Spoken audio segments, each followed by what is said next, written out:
This one's a real biscuit. Hey there, it's me, High Grade Ha, and I don't know much, but I do know this. It takes very smart people to make something as joyfully silly as a video game. I used to think that it was our job as people who write and talk about games to hold them up as high art. If we wanted games and the people who made them to be shown the proper respect, we had to put the great ones on pedestals. But lately, I find myself asking, why do we feel the need to do this?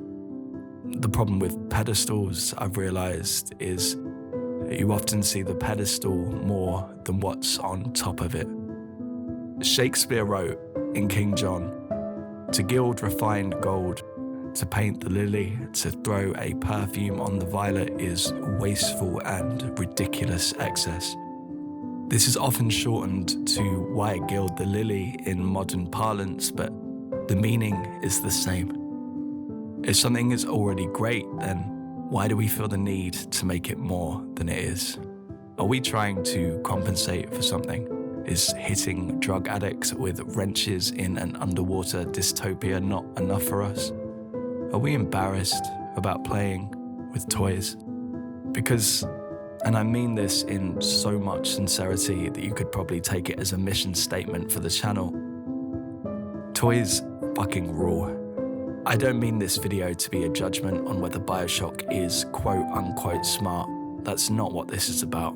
What I'm asking is, why do we care so much? Bioshock has some of the best elevators in gaming. Its lifts aren't simply means of transportation as much as they are showreels of world building. Whether that's the stunning and inspired first glimpses of Rapture and Columbia, or the visually rich cross-sections between areas, these elevator rides spin storytelling magic.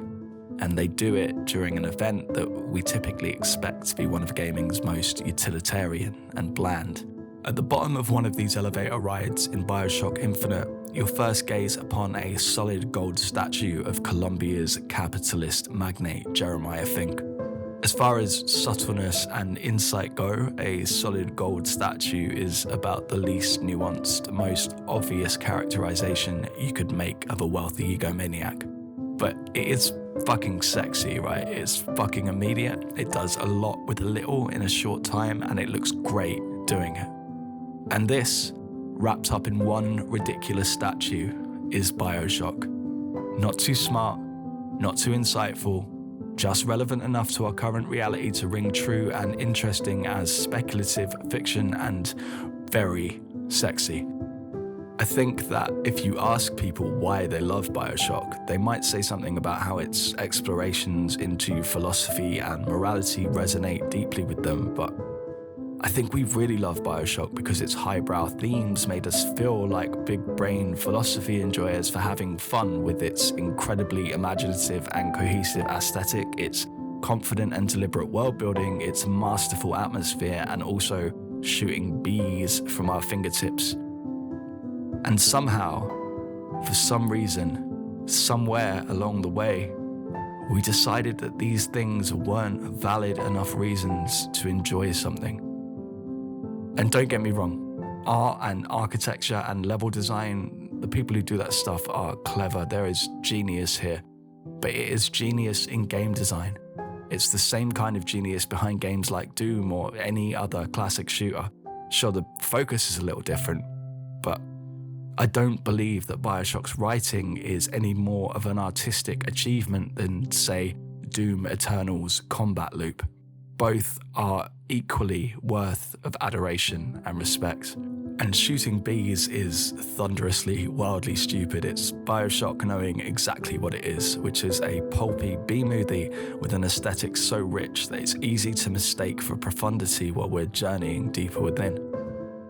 The best action games, I think, embrace their pulpiness. When they fight against it, that's the real dissonance. We get games that seem embarrassed by their own medium, like Bioshock Infinite, like God of War Ragnarok, like The Last of Us Part 2. All games with some really great elements, but a strange sense of self-importance that just feels forced and ill-fitting. And I think, in part, we're to blame for this. There is a fairly well-known article whose author and publication I won't call out here, but to summarize, the writer effectively laments Bioshock Infinite's violence. They say they'd have loved to have shown the game to their family, their non-game playing friends, but as soon as things got crazy at the raffle, they just, realized that wasn't going to happen. And I respect this and I empathize with it. But also, I think it's such a strange outlook. See, so many people who write about games hate nothing more than the idea that games might be seen as toys. And I don't think it's even for the game's sake, but because that would make them someone who writes about toys. And they can't have that. So let me just say it. I love writing about toys. The tiresome take, to me, is video games are more than toys. But the correct take is, like I said, toys are fucking awesome. This doesn't stop games being art. It doesn't stop the people who make games being artists. It just requires that instead of trying to push games into a hole they don't belong in to try and impress people whose opinions we should not give a fuck about anyway, we start to appreciate that pulp, camp, and silliness are just as high forms of art as any other. It takes very smart people to make something as joyfully silly as a video game.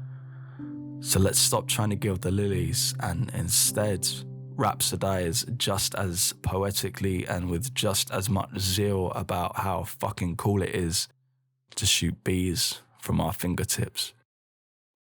Thanks for watching.